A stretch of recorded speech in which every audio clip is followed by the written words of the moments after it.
दोस्तों आज मैं आपको रॉबर्ट ग्रीन की बुक लॉ ऑफ पावर के इम्पोर्टेंट 10 नियम बताऊंगा जिसे अपनी लाइफ में फॉलो करके आप भी चालाक और स्मार्ट बन सकते हैं, साथ ही अपनी लाइफ के हीरो बन सकते हैं। चलिए दोस्तों शुरू करते हैं। दोस्तों अगर आप हमारे चैनल पर नए हैं तो चैनल को सब्सक्राइब करना ना भूलें। चलिए दोस्तों जानते हैं नियम के बारे में।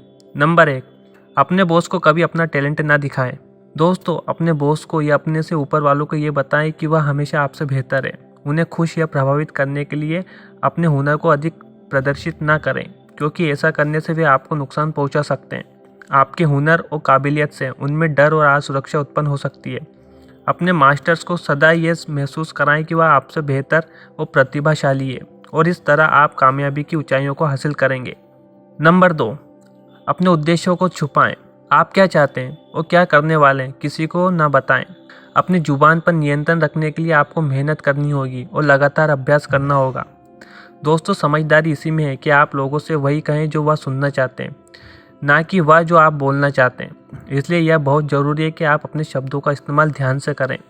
जब लोगों को ये पता नहीं होता कि आप क्या करने वाले हैं तो वह आपके विरुद्ध कोई रणनीति नहीं बना सकते। जब तक वह आपके इरादों को समझ पाएंगे तब तक बहुत देर हो चुकी होगी। नंबर 3, दूसरों को अपने काम से जीते, आर्ग्यूमेंट से नहीं। अपने बॉस या बड़े अधिकारी इस बात की परवाह नहीं करते कि आप सही हैं या गलत। वह तो सिर्फ आपसे अपनी बात मनवाना चाहते हैं। शक्तिशाली लोग अपनी बात न मानने पर किसी को भी नुकसान पहुंचा सकते हैं। इसलिए अपने बॉस से या ऊपर वालों से कभी भी आर्ग्यूमेंट या बहस ना करें। उनके साथ सदा सहमति जताएं और अपने काम से उनका दिल जीतने की कोशिश करें, ना कि अपने शब्दों से। नंबर 4, लोगों को अपने ऊपर निर्भर रखें। लोगों को अपने ऊपर निर्भर करके रखें। उनकी नज़र में आपकी अहमियत बनी रहेगी। दुनिया में हर व्यक्ति ज़रूरत के हिसाब से काम करता है और उसी को संपर्क करता है जिसकी उसे ज़रूरत होती है। दोस्तों लोग जिस व्यक्ति पर निर्भर होते हैं उसी को अहमियत मिलती है। शक्तिशाली बनने के लिए ज़रूरी है कि आप लोगों को अपने ऊपर निर्भर करना सिखाएं। ईमानदार रहें। दोस्तों लेखक कहते हैं कि आप अपनी ईमानदारी और उदारता से किसी भी व्यक्ति को अपने वश में कर सकते हैं। जब आप लोगों को अपनी ईमानदारी और उदारता दिखाएंगे तो वह लोग जो जल्दी किसी पर यकीन नहीं करते वह भी आप पर यकीन करने लगेंगे। यह नियम कहता है कि आप शुरू में बेहद ईमानदारी और उदारता दिखाएं, और जब दूसरा व्यक्ति आप पर यकीन करने लगे तो आप चाहें जैसे उसे धोखा दे सकते हैं या हेरा फेरी कर सकते हैं। आपकी ईमानदारी किसी भी व्यक्ति के शक के सुरक्षा कवच को भेद सकती है। नंबर 6, जब आप किसी से मदद मांगे तो उनके सेल्फ इंटरेस्ट का ध्यान रखें। अगर आप किसी से मदद चाहते हैं और उन्हें यह बताते हैं कि आपने अभी तक उनके लिए क्या क्या किया है, तो मदद करने की बजाय वह आपको नज़रअंदाज कर सकते हैं। अगर आप उन्हें कुछ ऐसा ऑफर करेंगे जिसकी उन्हें इस समय ज़रूरत है तो निश्चित ही वह आपकी मदद करने को तैयार हो जाएंगे, क्योंकि लोग स्वार्थी होते हैं और मदद के बदले कुछ न कुछ चाहते हैं, खास तौर पर वह जिसकी उन्हें इस समय ज़रूरत हो। नंबर 7, अपने दुश्मन को पूरी तरह कुचल दें। अपने दुश्मन को पूरी तरह खत्म कर दें। प्राचीन भारत के मशहूर दार्शनिक कौटिल्य कहते हैं कि दुश्मन के अवशेष आग और बीमारी की तरह होते हैं। अपने दुश्मन को कमजोर समझकर कभी भी नज़रअंदाज न करें, क्योंकि वक्त के साथ साथ वह और भी खतरनाक बन जाता है। कौटिल्य कहते हैं कि दुश्मन सूखी घास के ढेर में अंगारे की तरह होता है, जो सुलग कर पूरी घास को जला सकता है। अब आप सोच रहे होंगे कि मैं कोई मिलिट्री का सैनिक नहीं हूँ या कोई युद्ध का योद्धा नहीं हूँ, तो मैं अपने दुश्मन को कैसे मार सकता हूँ। इस ला का मतलब यह नहीं है कि आप अपने दुश्मन का कत्ल कर दें। असल में यहाँ दुश्मन का अभिप्राय आपके प्रतियोगियों से है।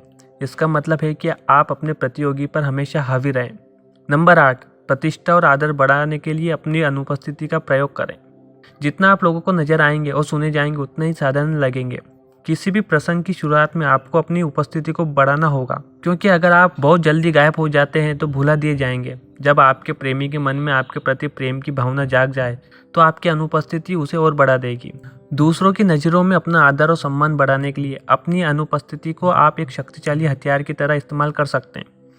दोस्तों जहां आपकी उपस्थिति ज़्यादा होगी वहां लोग आपको नज़रअंदाज कर सकते हैं, इसलिए अपनी प्रतिष्ठा और बनाए रखने के लिए अनुपस्थिति का प्रयोग करना सीखें। नंबर 9, किसी से कमिटमेंट ना करें।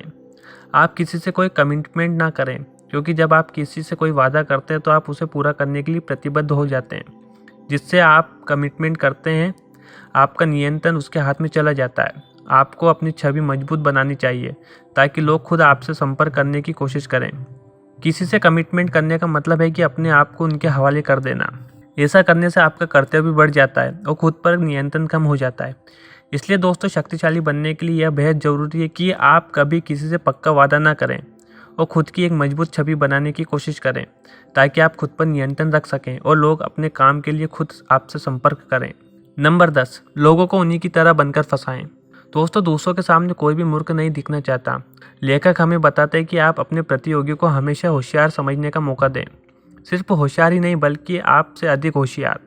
एक बार अपने प्रतियोगियों को यकीन हो गया कि वह आपसे अधिक स्मार्ट है, तो उन्हें कभी नहीं लगेगा कि आपके पास कोई गुप्त उद्देश्य है। अपने प्रतिद्वंदी को मिसगाइड करना यानी अपने उद्देश्य से बहकाना एक अच्छी तरकीब हो सकती है। अपने कॉम्पिटिटर के सामने बेवकूफ़ बनकर रहें और उन्हें यह दिखाएं जैसे आप कुछ नहीं जानते। ऐसा करने से लोग आपको अपने बारे में खुद बताएंगे, क्योंकि आज के युग में प्रत्येक व्यक्ति अपने बारे में दूसरों को बताना चाहता है। इससे लोग आप पर शक नहीं करेंगे और यह नहीं जान पाएंगे कि आप कितने शक्तिशाली हैं। आप अपने बारे में किसी को भी पहली मुलाकात में सब कुछ न बताएं। ऐसा करना आपके लिए बेवकूफ़ी साबित हो सकता है। दोस्तों उम्मीद करता हूँ आपको यह वीडियो पसंद आया होगा। दोस्तों अगर वीडियो पसंद आया हो तो अपने दोस्तों के साथ जरूर शेयर करें। साथ ही चैनल पर नए तो चैनल को सब्सक्राइब करना ना भूलें। धन्यवाद।